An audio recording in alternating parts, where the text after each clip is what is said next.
पश्चिम बंगाल में बीजेपी कार्यकर्ता की हत्या का मामला है। हत्या की सीबीआई जांच कराने की मांग वाली याचिका पर अब सुनवाई। आपको बता दें, सुप्रीम कोर्ट ने याचिका को सूचीबद्ध करने का आदेश दे दिया है। बीजेपी प्रवक्ता गौरव भाटिया ने यह दायर की थी याचिका।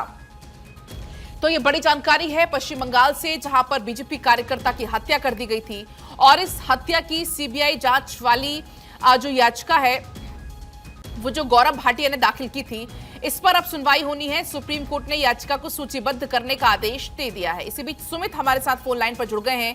सुमित, ज्यादा जानकारी दीजिएगा इस मामले को लेकर।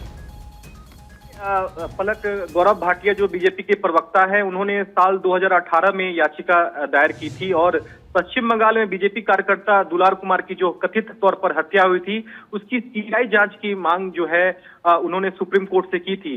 चूंकि 2018 में ये याचिका दायर की गई थी, उसके बाद सबरीमाला मंदिर में 5 जजों की संविधान पीठ सुनवाई कर रही थी, जिसके चलते ये मामला टेकअप नहीं हो पाया था। सुप्रीम कोर्ट में इसकी नियमित सुनवाई नहीं हो पाई थी, जिसके चलते आज गौरव भाटिया ने जस्टिस सूर्यकांत की बेंच के सामने यह मामला रखा था और कहा कि सबरीमाला मंदिर की वजह से यह मामला सुनवाई नहीं हो पाया था, लिहाजा सुप्रीम कोर्ट इस मामले पर जल्द सुनवाई करे। जिसके बाद जस्टिस सूर्यकांत की बेंच ने अपनी रजिस्ट्री को निर्देश दिया है कि इस याचिका को जल्द से जल्द सूचीबद्ध किया जाए। यानी कि अब इस पूरे मामले पर सुप्रीम कोर्ट जल्द सुनवाई करेगा और सुप्रीम कोर्ट ये तय करेगा कि क्या बीजेपी कार्यकर्ता दुलार कुमार की जो कथित तौर पर हत्या हुई थी, क्या उसकी सीबीआई जांच होगी या नहीं, ये सुप्रीम कोर्ट तय करेगा। आज पश्चिम बंगाल सरकार के वकील कपिल सिब्बल भी कोर्ट रूम में मौजूद थे जब गौरव भाटिया की ओर से मामला रखा गया था।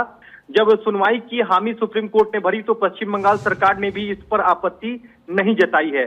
तो जब यह मामला सूचीबद्ध होगा, उसके बाद देखना होगा कि क्या सुप्रीम कोर्ट इस पूरे मामले में सीबीआई जांच का आदेश देता है या नहीं, यह देखना बेहद अहम रहेगा। पलक, क्योंकि सुमित, इसके पहले भी हमने देखा है कई बार पश्चिम बंगाल की कानून व्यवस्था को लेकर कई सारे सवाल खड़े होते रहे हैं। हाल ही में जो महिला डॉक्टर के साथ जो दरिंदगी का मामला था, उसके बाद भी लॉ एंड ऑर्डर पर कई सारे सवाल खड़े हुए थे इसके पहले भी। देखिए, साल 2018 में गौरव भाटिया ने जब सुप्रीम कोर्ट में याचिका दायर की थी, उस वक्त भी उन्होंने इस बात का जिक्र किया था कि बीजेपी कार्यकर्ता की जो हत्या हुई थी उसमें लापरवाही जो है वो राज्य सरकार की है और उसके चलते ही इस तरह से हत्या हुई है और जो राज्य सरकार की जो पुलिस है वो निष्पक्ष जांच नहीं कर सकती है, लिहाजा इस पूरे मामले को सीबीआई को हैंड ओवर कर दिया जाए।